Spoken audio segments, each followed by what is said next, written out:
Welcome back to God and Country Garage and part 2 of the Farmall Facelift. Now, I'm calling it a facelift and not a restoration because I'm not really restoring this tractor. I'm just kind of fixing it up, repainting the stuff that looks bad and doing a little maintenance on it. So it's not really a restoration. Some guys get crazy on these restorations and I'm not going that deep. Well, I think it's time we get these parts blasted in here. If you got access, that might work. You got access to a blast room like this. I don't normally blast, but I can use this if I want. This is going to be the much easier way to go, but I'm sure you could do this with like a wire wheel and a grinder or something like that, but I'm gonna make some dust and do it this way.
See, the weather is considerably nicer now, so finally got some time where I can stay out in the garage and open the doors up, which is nice.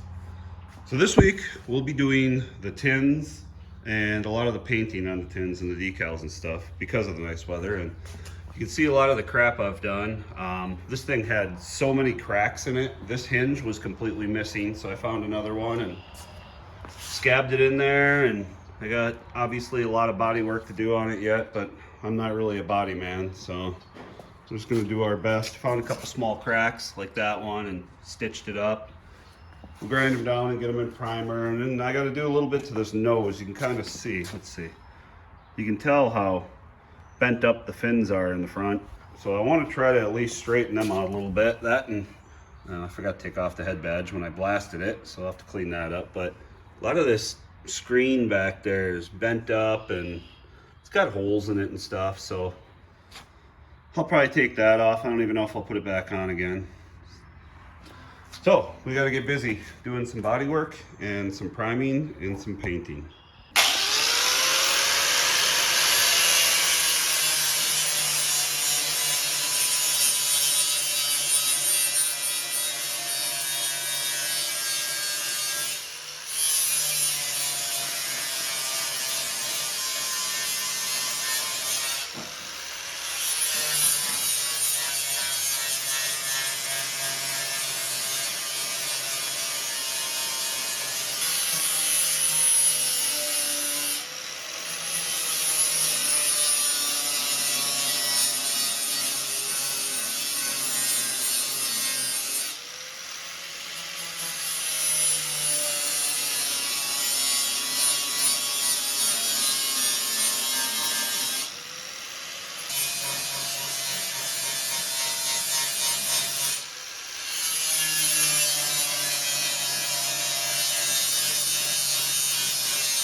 So I was gonna put a little Bondo over my, you can see where my weld had a couple of gaps, but the second thought, I don't know how good Bondo will do.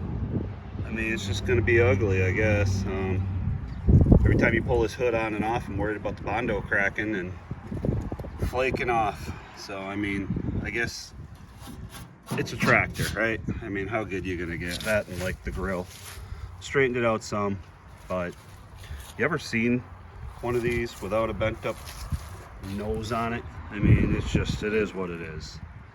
So, of course, it's gonna be the windiest day today when I want to paint. But it's supposed to rain tomorrow and Sunday, so I gotta get it done today. Well, I rattle canned some primer on these, but they come out pretty rough. You can hear it. So I'm gonna have to go over this with some probably 400 grit sandpaper. It's probably from blasting. I probably shouldn't have sandblasted them. I wire wheeled the gas tank and that come out really nice, but these are gonna have to be sanded before they get painted. And I know it's a tractor, like I keep saying, but I don't want it to look like a abrasive brick either, so we'll get to that.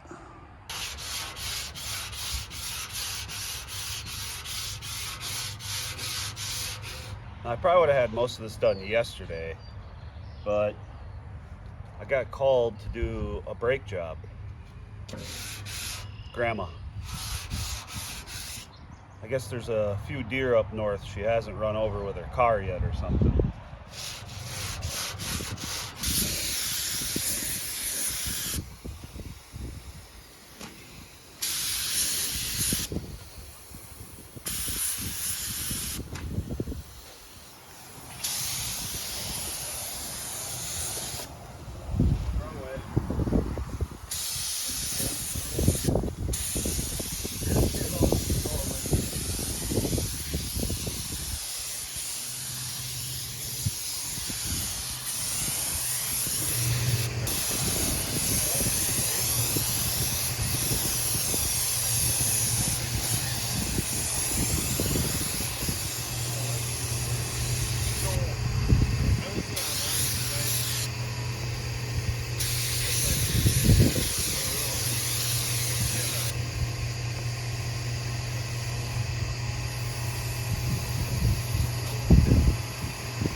Well, while the paint's still drying out there, I figured I'd try to get this head badge ready to go on it, because I'm probably going to put it on way too early and smudge the paint. But I've noticed, first gripe, the original screws are bigger than the holes, so I'm going to have to drill them out, because I can't just put smaller screws in because they won't tighten up into the nose.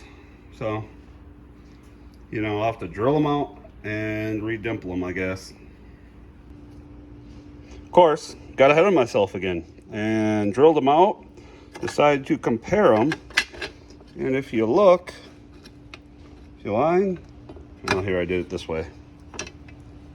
If you line that hole up, look at the difference.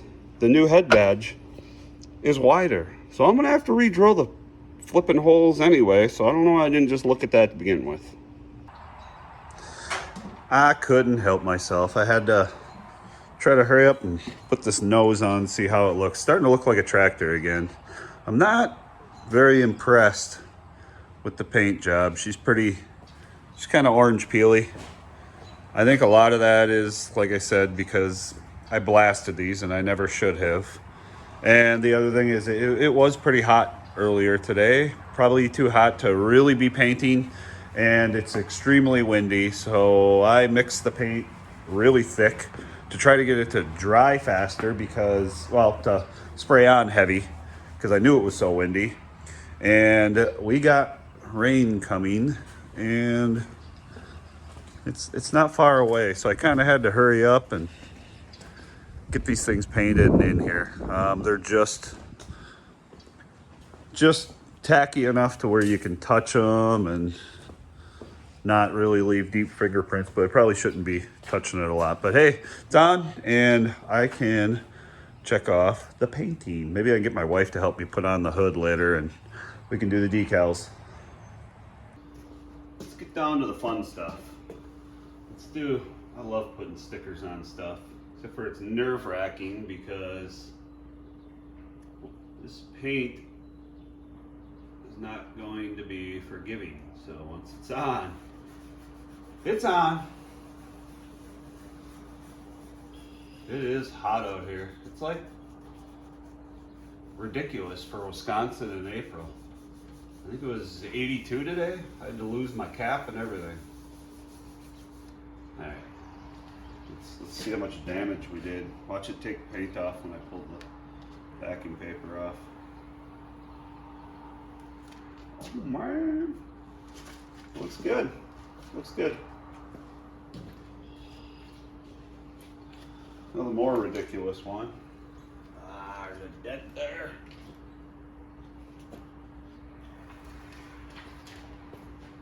I know. Everybody, you guys are all probably cringing, going, use water, soap and water. Can't do that yet because the paint's too wet. I almost stuck it right on there.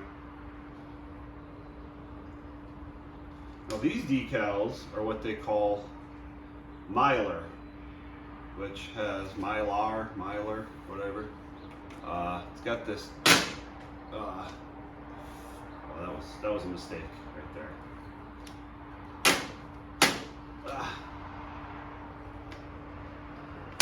It's got this clear backing on it, basically. If I got these as a gift from my dad, so that's why they're going on there. But if I had to buy them, I would have bought vinyl decals where they're literally all cut out. There is no rectangle around them with the clear plastic. Well, I shouldn't say plastic, it's mylar.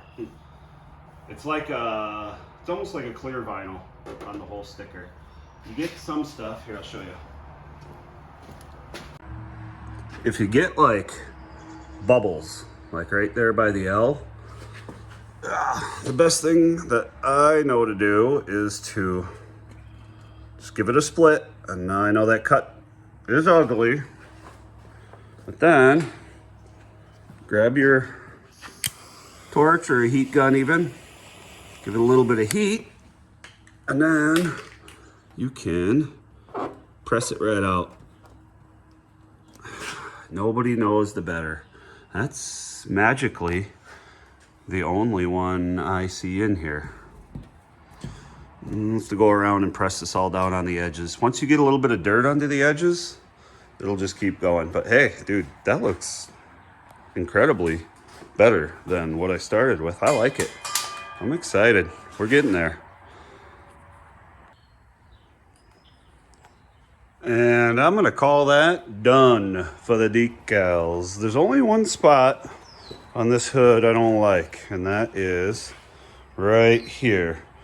And I believe it's this under here. I think I gotta bend that in a little more, or even the hook looks a little, the latch looks a little bent out. I should have probably squeezed that in more. I wasn't aware.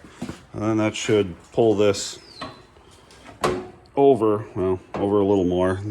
I mean, these are old tins. They ain't gonna line up exactly where they gotta go, but if I can make that a little bit better than it is, that would be grand. So, but hey, I mean, I think it looks considerably better than what I started with for paint outside and in the wind, in the heat, in the bugs. Where did I see that one? Look at this. As soon as you start painting, the bugs just stick right on. Again, I could maybe do a little wet sanding and polishing. You can see I painted this. I am a firm believer that the perfect painting is if you can do it early in the spring when it's like 50 degrees, 45 degrees, you can get it on, put a lot of hardener in it, and it will dry.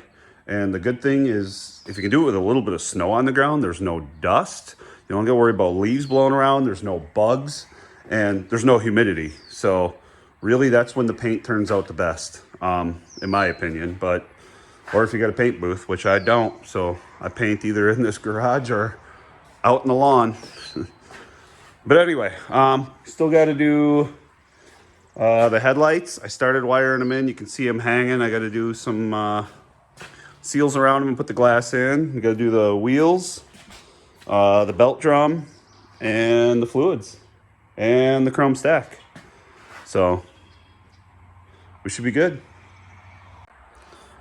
I couldn't take it any longer. I had to throw this stack I bought on there. I'm pretty sure I'm in love with this tractor now. This thing is awesome, and the stack just makes it look great. It's kind of loud. Let's see if I can.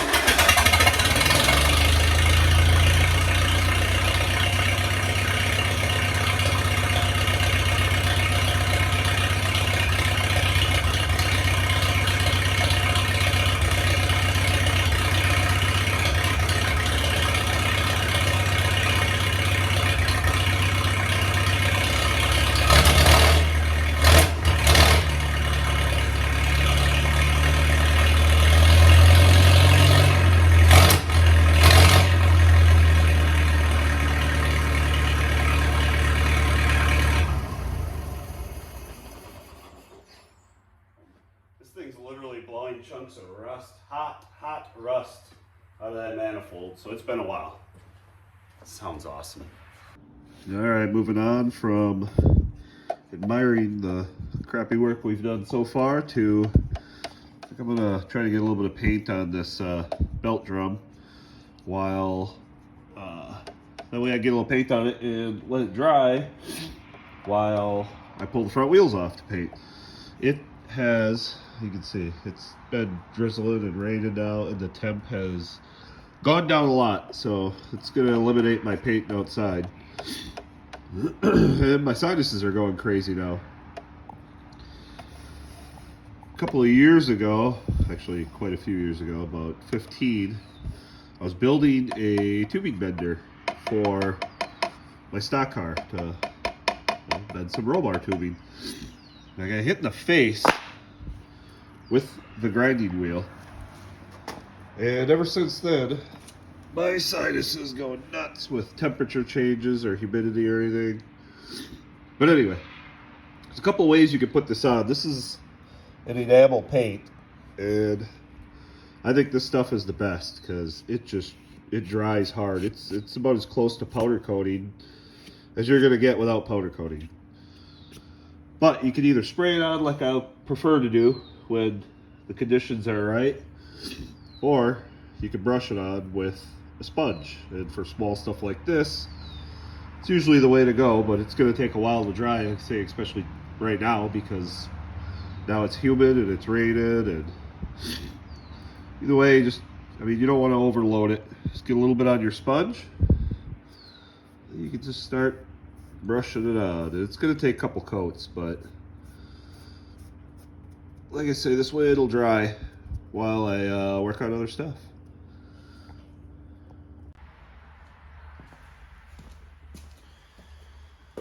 All right, in order to get these wheels off, obviously we got to get the front end up. The only thing I can think of is jack up on the frame. They're actually a two-piece rim. This outer ring, that'll be silver. Oh, it's tore on me. Huh. All right. Anyway, the outer ring will be silver, and then the centers will be red. And you got to take these 3 bolts off on this cap, and then it's an axle nut inside there that you got to pull off like a spindle nut. So we'll get this up and we'll take that apart and see what it looks like. All right, got the front up.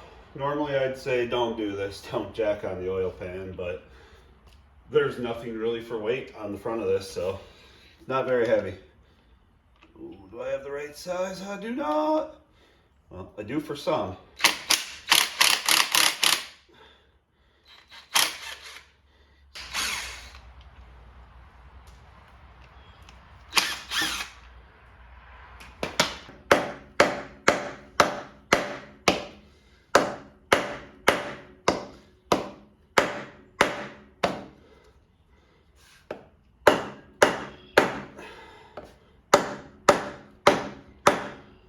Stubborn.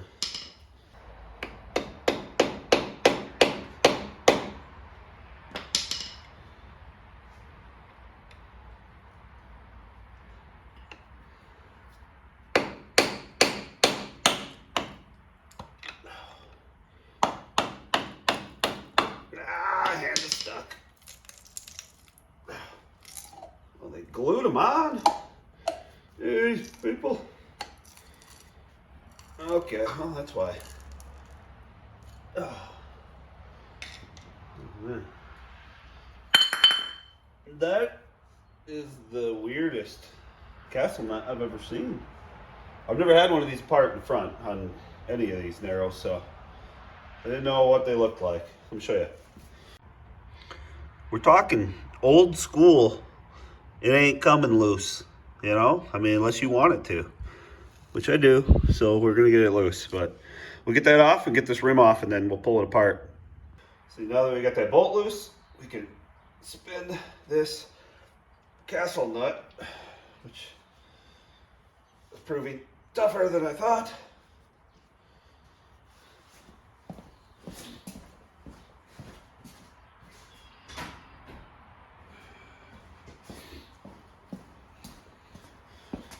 Like I said, you can spin this castle nut.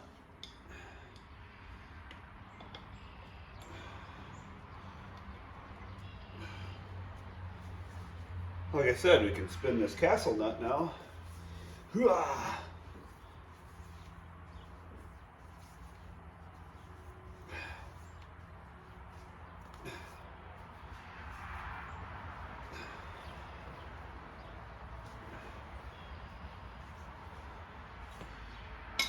Spread this rag out, put stuff on.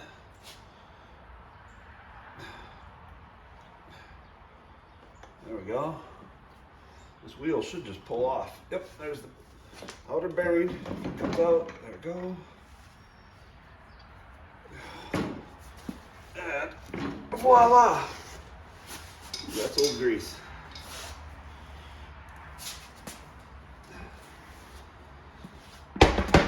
All right, one down, one to go. All right, like I said, these are 2-piece rims. The outer is supposed to be silver.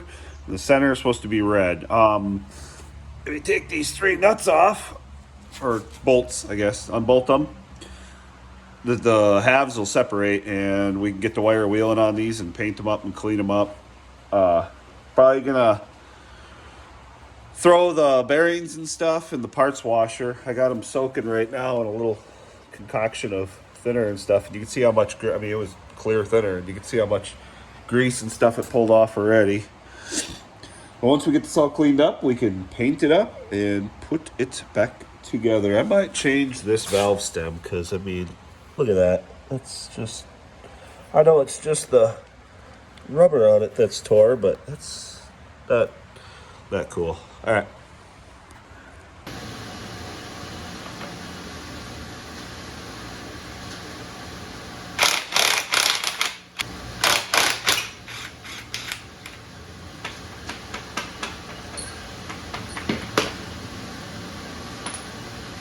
Ah, there's your center.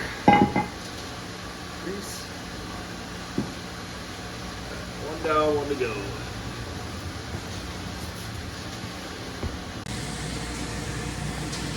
Well, there's the rims without the centers, and you can see I'm gonna have to do some wire brushing on these because they're pretty crusty. I want to get all that off before repainting them.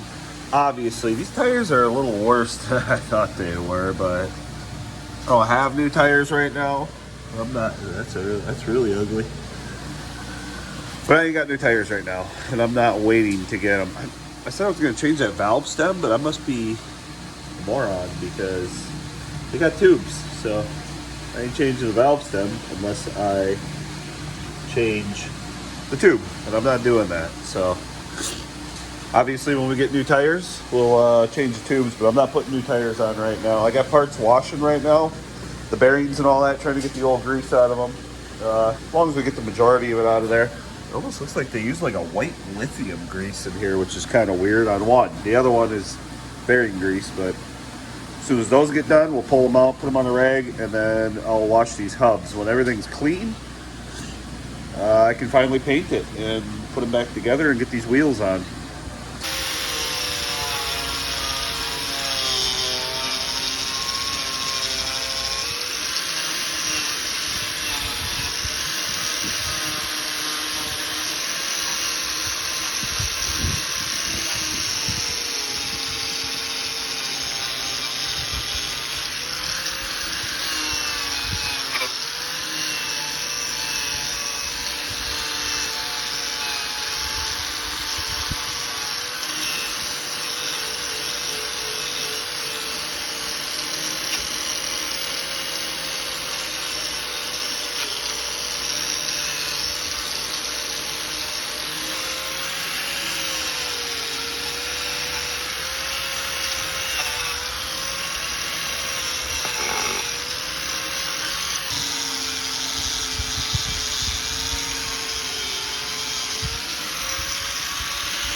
Yep, April 17th, and it's snowing out here.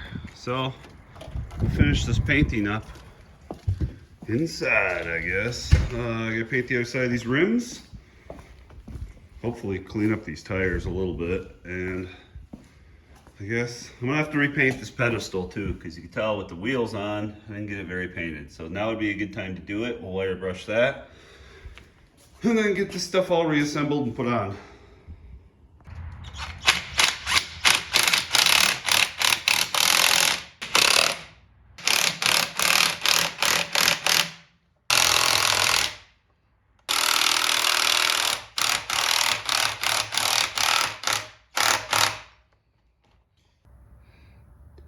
All right, I'm sure you guys have all packed wheel bearings before, but if you haven't, easiest way I know is get you a big old glob of wheel bearing grease and then just start rolling this sucker in there. And the more you smash it in there, the better, because, oh my goodness, I'm making a mess. But you'll see it start to come out basically right in here when it's good. And it will work its way in there, but I mean, grease is your friend when it comes to wheel bearings. Ugh, I'm not. This is messy. I hate doing this. It's actually quite a bit in there already.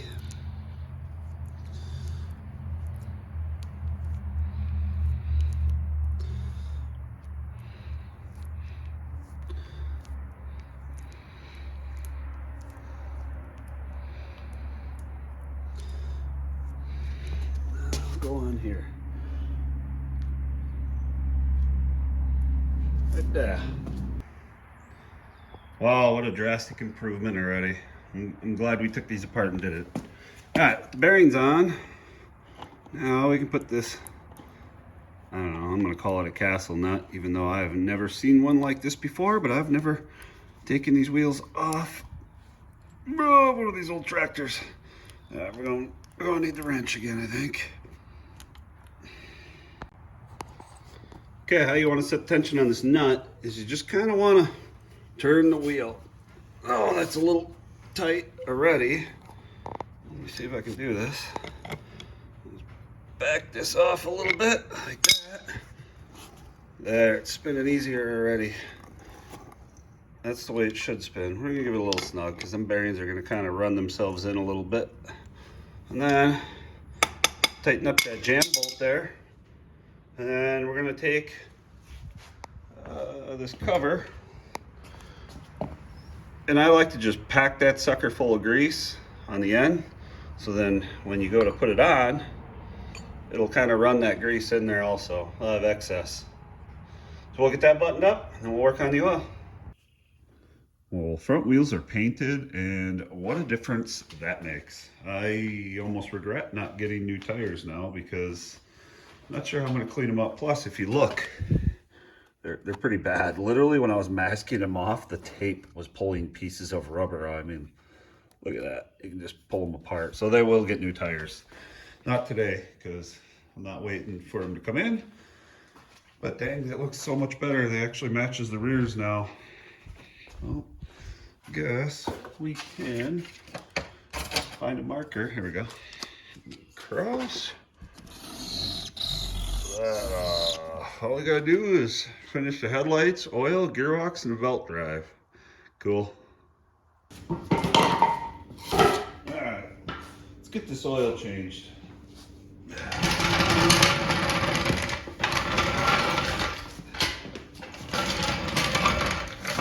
Oh. Well, how am I supposed to jack this up?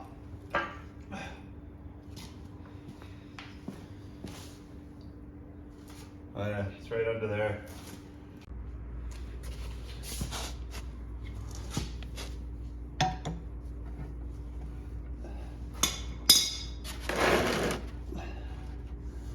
Oh, it's gonna be messy. I know it is. It always is. Oh, that wasn't even that bad of oil. It's literally brown yet. Ugh. Kind of sludgy.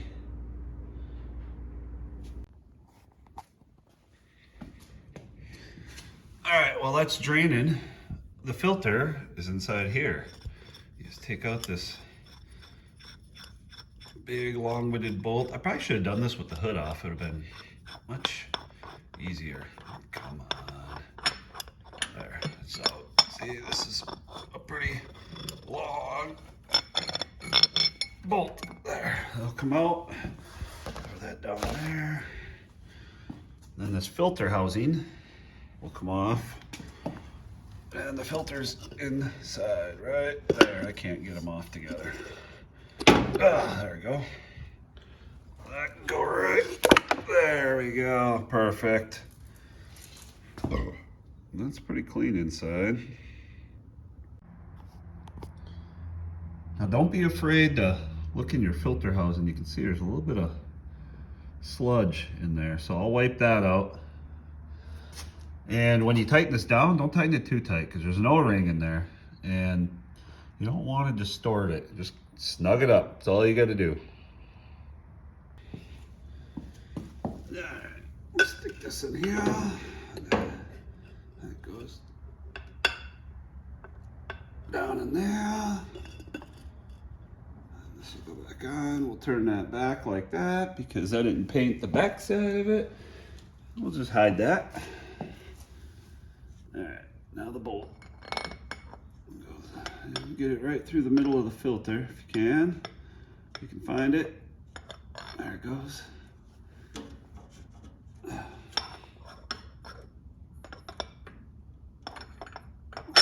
Right there. tighten it back up.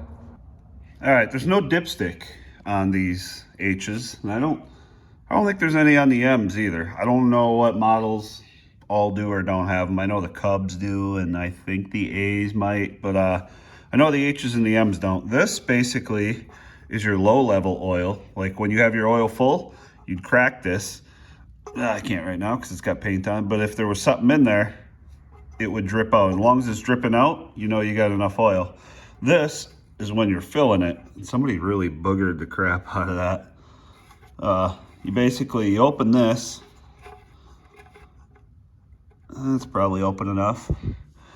And then you add your oil until you see it start pouring back out of there, and then you know you're full. Last thing, when you go to add your oil, you just pull this cap off. You can pour your oil right in here. There we go. We'll go right in there. I think the H takes like 6 quarts, so we'll get that poured in and we'll fire it up, check the bullet pressure. I'm using Rotella T4 because this is an old engine and this stuff's good for diesel engines and tractors and all that other crud. And it was cheap on sale, so I bought it. Can't pour it too fast. I'm not going to use this tractor in the winter, so that's why I went with 1540. I know some people say, oh, buy straight 30 weight or 10W30 if you're going to use it in the winter. Well, I'm not, so. That's what I was talking about, it draining out there. Usually it's just a pedcock. You can crack it loose. I noticed nothing was coming out, so I took the plug all the way out. This must be some fangled brainchild, lost the plug in the field, so I had to throw something in there type of thing they did. So now I gotta let this brand new oil drain back out. You could leave a little extra oil in there, but why crank wash it? You know what I'm saying? You don't want the crank dragging through all that oil. So we'll let her drain down until it stops dripping, and then we'll put the plug in and fire it up and make sure we got good oil. Here's a side note. It's a good thing we pulled them hubs off and painted them rims, because look at what I found inside one of the wheels. Somebody obviously had a bearing fail at one time. Instead of digging all the old stuff out, they just left the broken pieces in there, which also makes me worried, because look what I found in the parts washer.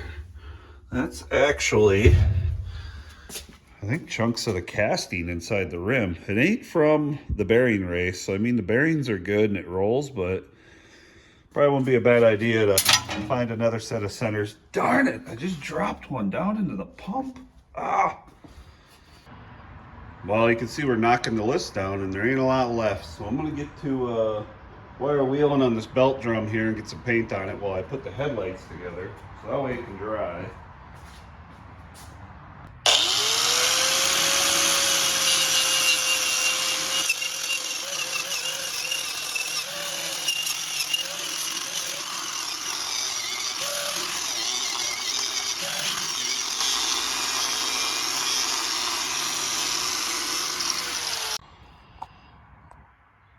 All right, while we wait for that drum to dry, we'll work on these headlights. You can see I wired them up. All they do is this will sit in the cup, and then the lens, I won't drop it because it's glass, we'll go over it, and then there's a metal ring that'll go all the way around and get pinched on with a screw. But you can see they're kind of dirty and dingy looking, so I found this works really good when I did my Alice Chalmers, is take a polisher, put a little polish on them, and you can polish that glass up and they look brand new. So we're going to do that real quick. Here's the difference that makes. Here's one I polished, not polished. See how dingy and everything it looks, and it just looks brand new after you polish them up a little.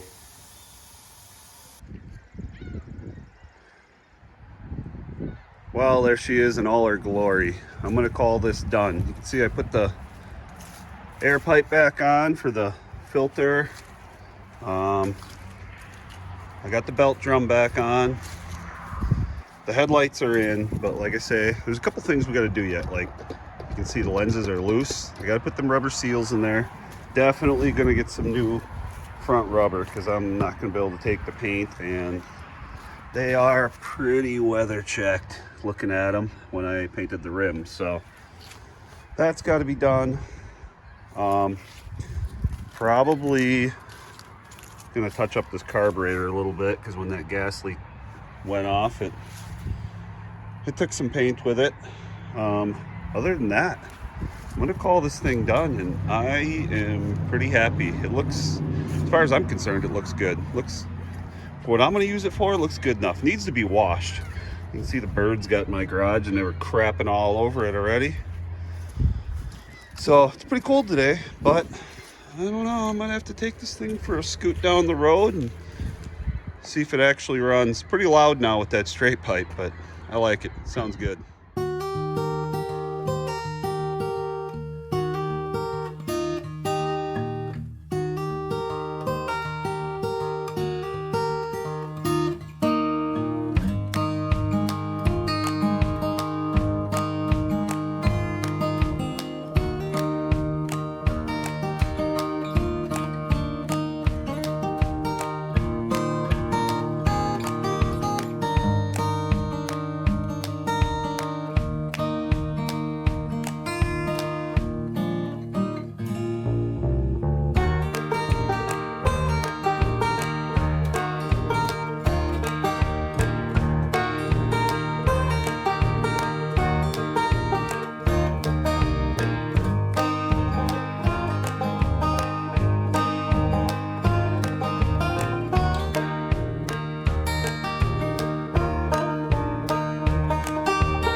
Finally, I always shut the fuel off on these and let the carb run out. That way it ain't got gas sitting in there.